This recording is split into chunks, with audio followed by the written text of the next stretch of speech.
Hello friends, welcome back to स्टडीगर। मैं हूं आपका दोस्त प्रभाकर। मध्य प्रदेश सरकार ने अपना इकोनॉमिक सर्वे 2021-22 पेश कर दिया है। तो इससे रिलेटेड हम इम्पोर्टेंट पॉइंट डिस्कस करने वाले हैं जो कि आपके एग्जाम के पॉइंट ऑफ व्यू से बहुत ही इंपॉर्टेंट होंगे।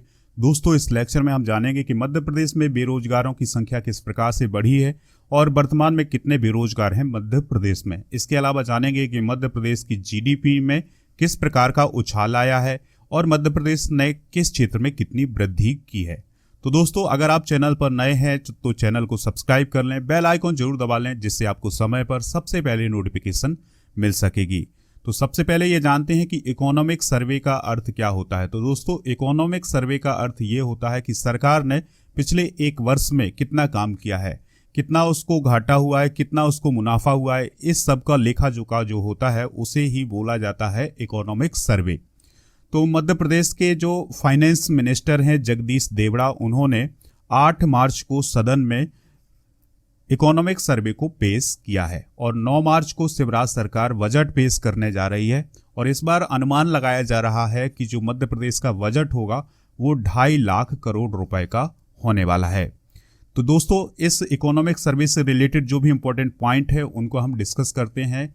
तो वित्त मंत्री जगदीश देवड़ा ने सदन में ये कहा है कि मध्य प्रदेश ने स्थिर भावों पर जीडीपी में 2021-22 में 10.12% की वृद्धि हासिल की है। यानी मध्य प्रदेश की जो जीडीपी है या सकल घरेलू उत्पाद है उसमें कितनी वृद्धि हुई है, 10.12% की। ये पॉइंट आप नोट करिएगा क्योंकि ऐसे पॉइंट आपके एग्जाम में पूछे जा सकते हैं।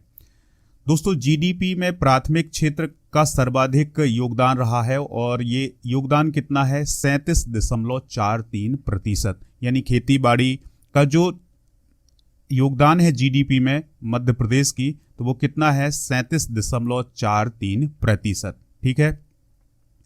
और दोस्तों, 2021-22 के दौरान यानी बीते वर्ष में प्राथमिक क्षेत्र में 10.32% की वृद्धि हुई है और द्वितीय क्षेत्र में 10.59% और तृतीय क्षेत्र में 9.67% की वृद्धि हुई है। ये पॉइंट भी आप नोट कर लेंगे कि मध्य प्रदेश के प्राथमिक क्षेत्र में वृद्धि कितनी हुई है, 10.32%, द्वितीय क्षेत्र में 10.59% और तृतीय क्षेत्र में 9.67% की बढ़ोतरी हुई है। और मध्य प्रदेश की जीडीपी में सबसे बड़ा योगदान किसका है, प्राथमिक क्षेत्र का कितना योगदान है, 37.43%, जो कि दोस्तों बहुत बड़ा फिगर होता है।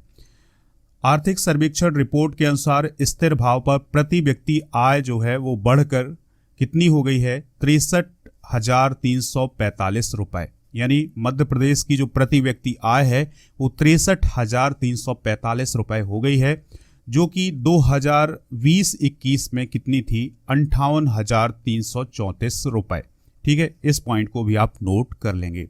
पिछले साल की तुलना में जो ये बढ़ोतरी है ये कितनी हुई है, 8.59% की बढ़ोतरी हुई है प्रति व्यक्ति आय में। यानी मध्य प्रदेश की जो प्रति व्यक्ति आय है उसमें 8.59% की बढ़ोतरी हुई है। दोस्तों, 2021-22 में जो राजस्व की प्राप्ति है वो 1,64,677 करोड़ 45 लाख रुपए की अनुमानित की गई है। यानी दोस्तों, जो राजस्व प्राप्त हुआ है मध्य प्रदेश सरकार को वो कितना हुआ है, 1,64,677 करोड़ 45 लाख रुपए। ठीक है, जो कि पिछले वर्ष से यानी 2020-21 से 20.05% ज़्यादा है। ठीक है।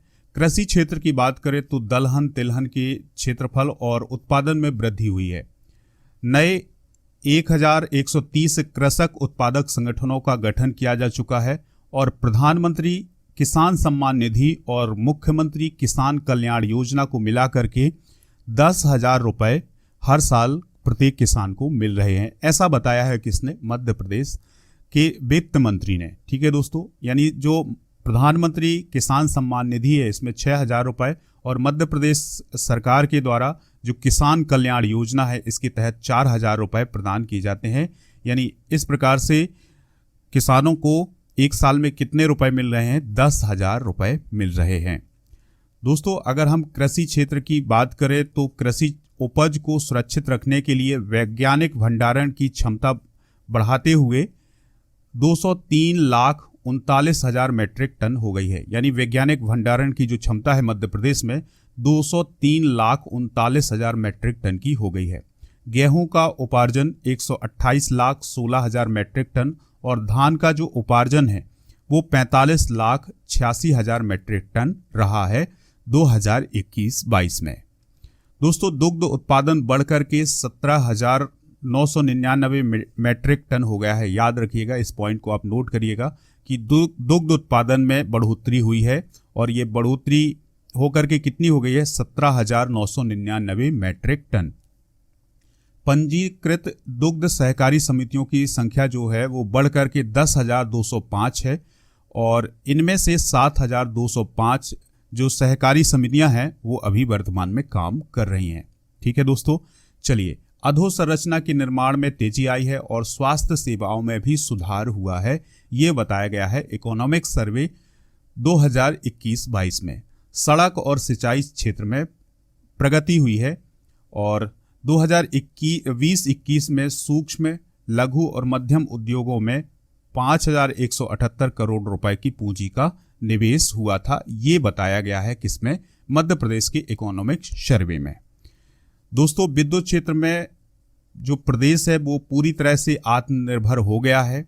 कुल उपलब्ध विद्युत क्षमता 21,401 मेगावाट है। जो विद्युत क्षमता है मध्य प्रदेश की वो कितनी है 21,401 मेगावाट।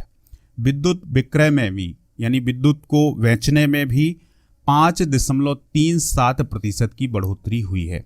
नवीकरणीय ऊर्जा बढ़कर के 5100 मेगावाट हो गई है और विगत 5 वर्षों में लगभग 10 गुना ये वृद्धि हुई है। यानी जो मध्य प्रदेश में नवीकरणीय ऊर्जा है वो बढ़कर के कितनी हो गई है 5100 मेगावाट हो गई है। ठीक है दोस्तों, चलिए अब हम बात करते हैं मध्य प्रदेश में बेरोजगारों की। तो मध्य प्रदेश में सरकार के लिए नौकरी एक बड़ी चिंता है। प्रदेश में बेरोजगारों की संख्या तेजी से बढ़ रही है। बीते एक साल में 5.46 लाख बेरोजगार बढ़ गए हैं। कितने बढ़ गए हैं दोस्तों? 5.46 लाख बेरोजगार बढ़ गए हैं। राज्य सरकार की तरफ से विधानसभा में अपनी रिपोर्ट में बताया गया है कि पिछले साल प्रदेश में 24,077 लाख रजिस्टर्ड बेरोजगार थे, जो इस साल बढ़कर के 30.23 लाख हो गए हैं। ठीक है दोस्तों, यानी वर्तमान में जो बेरोजगारों की संख्या है मध्य प्रदेश में वो कितनी है 30.23 लाख। ठीक है, और ये जो बेरोजगार हैं ये रजिस्टर्ड बेरोजगार हैं। तो दोस्तों, ये था मध्य प्रदेश का इकोनॉमिक सर्वे 2021-22। आप इसके बारे में क्या सोचते हैं कमेंट बॉक्स में जरूर बताइएगा। लेक्चर पसंद आया है तो लाइक करिएगा, शेयर करिएगा सभी दोस्तों को, और हमारे जितने भी सोशल मीडिया प्लेटफॉर्म हैं उन पर भी आप हमें फॉलो कर लें। मिलते हैं नेक्स्ट लेक्चर में। जय हिंद, वंदे मातरम।